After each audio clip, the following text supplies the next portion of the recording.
Good morning or afternoon, professors and nursing colleagues. My name is Haiyan. I work at Kunming Medical University, China. It's my pleasure to present my study, Struggling to Live a New Normal Life Among Chinese Women After Losing Only Child. This is my doctoral dissertation when I studied at Chulalongkorn University, Thailand. My advisors are Dr. Warapang Chairwhite and Dr. Jintana Uniband. It has been published in International Journal of Nursing Science. I will share from 4 domains. Introduction. Losing an only child is the most devastating situation in a woman's life. It can destroy the woman's health in all dimensions. Because of the one-child policy restricts per family per child for 40 years. Therefore, Chinese women with only one child are unique in the world with huge number. As time passes by with the 4-to-1 situation, the family will become smaller. A child carries deeply significant meanings, such as one way to filial piety, ensuring family linkage and generational continuity, represent the hope of the future, and a main caregiver. During the 4-to-1 situation, the only one child is becoming more precious. However, life-threatening events cause many only children passed away per year, and annual deaths increasing of 76,000. Then a severe unique phenomenon, which is Chinese women after losing only child, has emerged. Chinese women aged 49 years old up who lost the only child will be more than 1 million. Mothers devoted much more love, affection, care, energy, time, and so on in the only child.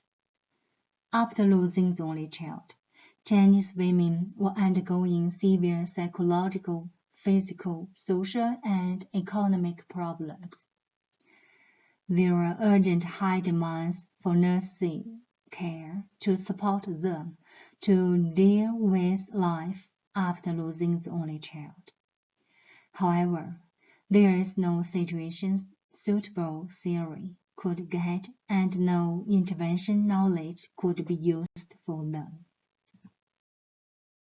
The appropriate and effective nursing intervention cannot be set up until the nurse gains more knowledge specific to the living process and the Chinese specific social cultural context.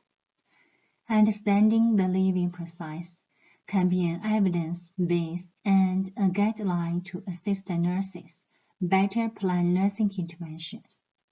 Thus, this study aimed to discover substantive theory on the living process of Chinese women after losing their only child. Method. This study was qualitative research with glycerin-grounded theory methodology. Purposive sampling, snowball sampling, and theoretical sampling were used to recruit participants. 13 participants aged 50 to 68 years old were recruited. Here are the characteristics of the participants.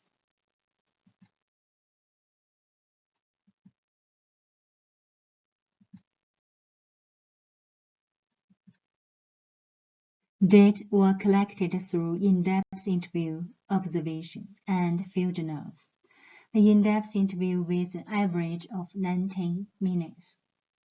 Data were analyzed by glycerin-grounded theory with a constant comparative method concurrently with data analysis, data collection. The process was shown here. Atlas TI was used to facilitate data analysis. Protection of human subjects and trustworthiness of this study were fully performed.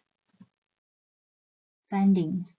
Here is the model of struggling to live a new normal life among Chinese women after losing only child.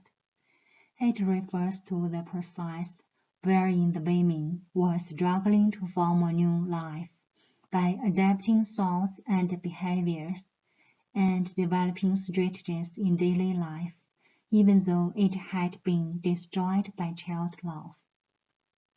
A new, normal life includes integrating the deceased child with their only life peacefully, balancing the present with a planned future, and living in society appropriately while receiving support and despite encountering adverse triggering situations.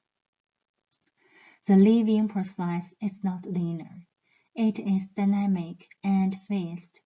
It consists of three phases: living agony, coming to terms, and being alive in a new way. Living agony refers to the status wherein Chinese women, after losing only child, lived with extreme distressing and suffering in daily life. It consists of losing their life's anchor and sinking into grief and fear, both of which can mortally influence each other. They moved between them back and forth. Each subcategory consisted of many dimensions that had no previous sequence. Some dimensions existed at the same time. Coming to terms refers to the thoughts and actions of Chinese women after losing only child that put great effort into decreasing agony. They did so by accepting the loss and self-controlling by constantly developing various strategies. The strategies have no particular sequence. Some are simultaneously applied and some are replicable. Being alive in a new way involves actively dealing with hardships in new, constructive ways based on continuously adjusted life goals and living a peaceful life. It consists of triggering the deceased child, resetting life goals, and reconstructing a new life. Receiving support urges the process while encountering adverse triggering situations caused by Chinese women after losing only child to relapse to the previous phase. Thus, Chinese women after losing only child repeatedly went through the various phases of life processes mentioned by constantly struggling, moving forward, and regressing. However, as time went by, with effective strategies and support, Chinese women after losing only child tended to return to the first phase less often, and they had to expend less effort to move on. From the first phase to the third phase, receiving support and encountering adverse triggering situations decreased too. Furthermore, Chinese culture and personal beliefs play vital roles in the living process. Conclusions. This study has generated a substantive theory that has closed the existing knowledge gap and can guide healthcare workers toward better care practice. This study found that Chinese culture and personal beliefs profoundly affected day-to-day living for Chinese women after losing only child. This study also provided new insights into strategies, needs, practical support, adverse triggering situations, fears, and difficulties. In sum, incorporating these understandings into clinical practice, would help Chinese women after losing only child deal with the loss effectively and improve their future quality of life. Thank you for your attention.